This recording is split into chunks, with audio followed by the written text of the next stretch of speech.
बिस्मिल्लाहिर्रहमानिर्रहीम। क्लास 9 आज के दिन जो हमारा टॉपिक है वो चैप्टर नंबर 1 में आ रहा है, इंट्रोडक्शन ऑफ बायोलॉजी। आप अपनी बायोलॉजी की बुक में जब ओपन करेंगे तो बायोलॉजी की बुक में चैप्टर नंबर 1 पे पेज नंबर पे देखेंगे कि इंट्रोडक्शन ऑफ बायोलॉजी में हमारे पास टॉपिक जो आ रहा है वो बायोलॉजी की डेफिनेशन और बायोलॉजी के इंट्रोडक्शन से आ रहा है। जब भी हम कोई टॉपिक शुरू करते हैं बेटा, तो हमें ये चीज़ देखनी होती है कि आया उसका मकसद क्या है, वो किस नाम से।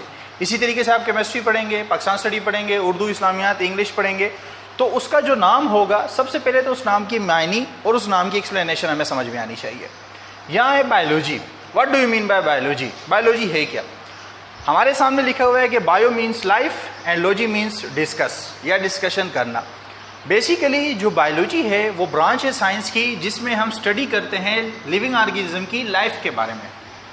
अब लिविंग ऑर्गेनिज्म अपनी लाइफ किस तरह जीते हैं, लिविंग ऑर्गेनिज्म की लाइफ शुरू कैसे होती है, लिविंग ऑर्गेनिज्म की लाइफ का इख्तिताम कहाँ होता है, ये सारी चीज़ें जो हैं ये हम लोग बायोलॉजी में स्टडी करेंगे। अब लिविंग ऑर्गेनिज्म और नॉन लिविंग ऑर्गेनिज्म नेचर की क्रिएटेड है। बेटा मैं भी जानता हूँ, आप भी जानते हैं कि अल्लाह रब्बुल इज़्ज़त ने दुनिया में 2 किस्म के इंसान को पैदा फरमाया है। एक वो जो सांस लेते हैं, खाना खाते हैं, पानी पीते हैं, एक जगह से दूसरी जगह हरकत करते हैं, जिसे हम मूवमेंट कहते हैं, ग्रोथ करते हैं, नशोनुमा पाते हैं, हरकत करते हैं, अपनी बर्थ करते हैं, बच्चों को जन्म देते हैं, अंडे देते हैं और उन अंडों में से बच्चे पैदा होते हैं। दूसरे ऑर्गेनिज्म वो हैं जो सिर्फ़ और सिर्फ इन तमाम की हेल्प के लिए या इनके किसी न किसी मकसद के लिए पैदा किए गए हैं। अब देखिए अल्लाह रब्बुल इज़्ज़त ने जानवरों को पैदा फरमाया है, वो भी जिंदा जानदार है, जिंदा इस्साम है। अल्लाह ताला ने पौधों को पैदा फरमाया है, पौधे जिंदा भी हैं, मुर्दा भी हैं। अब study of life of living organism, वो पौधे जब तक ज़मीन में उनकी जड़ मौजूद है वो जी रहे हैं, जिंदा है, सांस ले रहे हैं, खाना खा रहे हैं, खाना बना रहे हैं, पानी पी रहे हैं, हवा के ज़रिए सांस ले रहे हैं और हवा को ऑक्सीजन और कार्बन डाइऑक्साइड गैस का तबादला भी कर रहे हैं।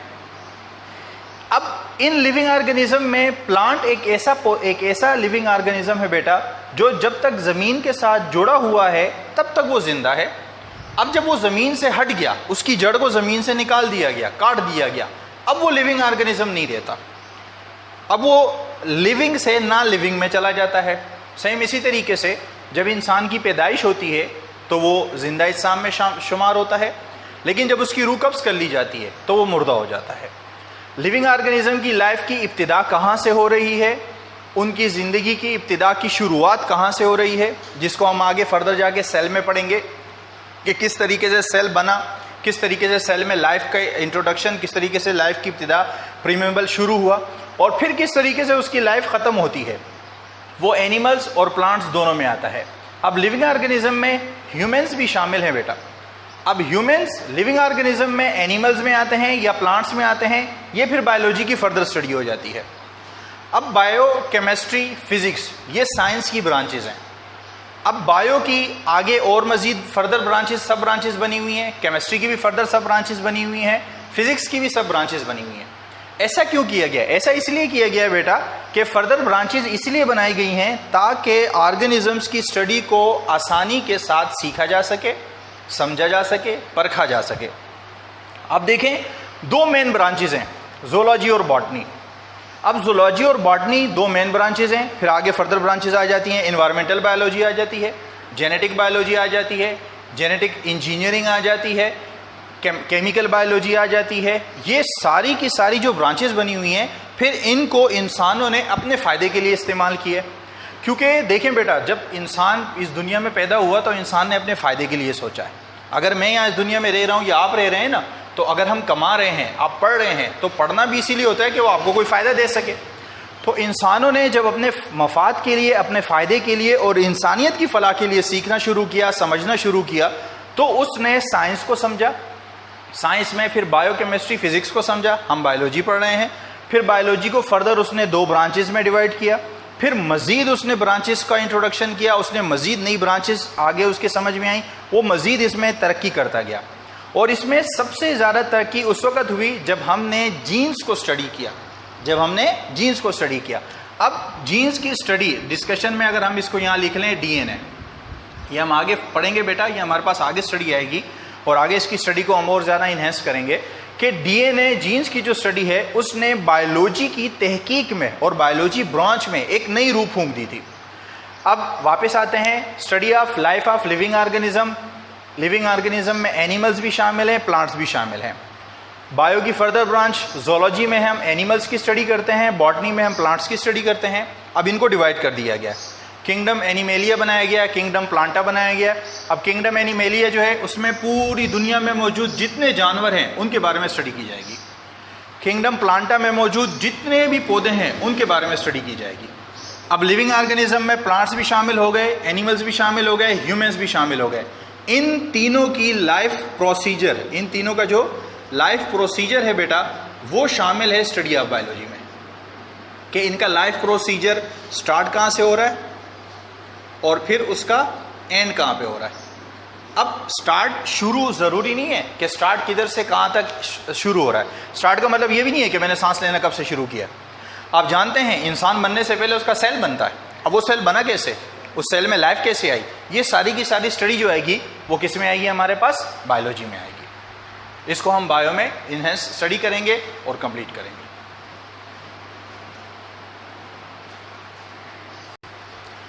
बेटा क्लास 9th जो हम लोगों ने आज स्टडी किया वो था इंट्रोडक्शन ऑफ बायोलॉजी।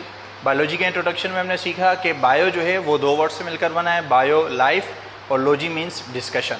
अब लाइफ के बारे में जो डिस्कशन है या study of life of living organism जो है वो बायोलॉजी कहलाती है।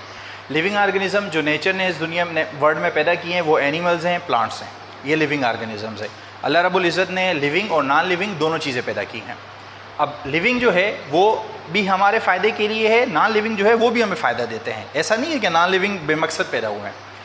अब एनिमल्स जो हैं उनकी जो स्टडी है वो बायोलॉजी की फर्दर ब्रांच आ जाती है, उसको हम पढ़ते हैं ज़ूलॉजी में बेटा। और जो प्लांट्स हैं, जो लिविंग ऑर्गेनिज्म है, उनकी स्टडी हम बॉटनी में पढ़ते हैं। फिर बायोलॉजी की और भी ब्रांचेज़ हैं जो आगे हमारा टॉपिक आएगा नेक्स्ट पेज पे, उसको हम आगे स्टडी करेंगे। इसी तरीके से लाइफ की इब्तिदा कहाँ से होती है, लाइफ का इख्तिताम कहाँ पे होता है, उसको हम लोगों ने स्टडी करना है। यहाँ तक बात क्लियर है। अब लाइफ सिर्फ सांस लेने से, ब्रीथिंग से स्टार्ट नहीं हो रही बेटा, लाइफ सेल से स्टार्ट हो रही है। लेकिन मैंने आपसे जैसे कहा कि हमने जब जेनेटिक्स इंजीनियरिंग में जीन्स को पढ़ा, डीएनए को पढ़ा, तो हम इसमें पढ़ते हैं कि आखिर ये लाइफ सेल के अंदर प्रोड्यूस कहाँ से हो रही है। ये हम उस वक्त पढ़ेंगे जब हमारा टॉपिक सेल आएगा।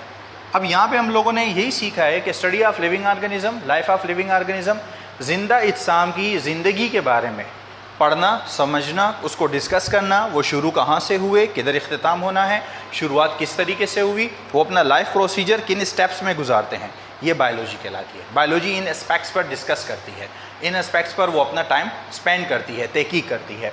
अब ये आप लोगों ने पढ़ लिया है। फर्दर आप लोगों ने ये स्टडी करनी है कि आपके पास जो नेक्स्ट टॉपिक आ रहा है वो आ रहा है ब्रांचेज ऑफ बायोलॉजी। वो कौन सा आपके पास आ रहा है बेटा, ब्रांचेज आ रहा है। 2 ब्रांचेस तो हम लोगों ने पढ़ ली जो पेज नंबर 1, 2, 3 पर मौजूद है, पेज नंबर 1, 2, 3 पर। अब वो है ज़ूलॉजी और बॉटनी। 4, 5 से आप स्टार्ट लेंगे कि ब्रांचेज ऑफ बायोलॉजी कौन कौन सी हैं, आप इसको स्टडी कीजिएगा। और अब जो नेक्स्ट टॉपिक हम डिस्कस करेंगे यहाँ पे इंशाल्लाह वो हमारा ब्रांचेज ऑफ बायोलॉजी होगा। हम 2, 2, 3, 3 करके एक एक करके हम ब्रांचेस को डिस्कस करते जाएंगे। ठीक है बेटा, अल्लाह हाफिज़।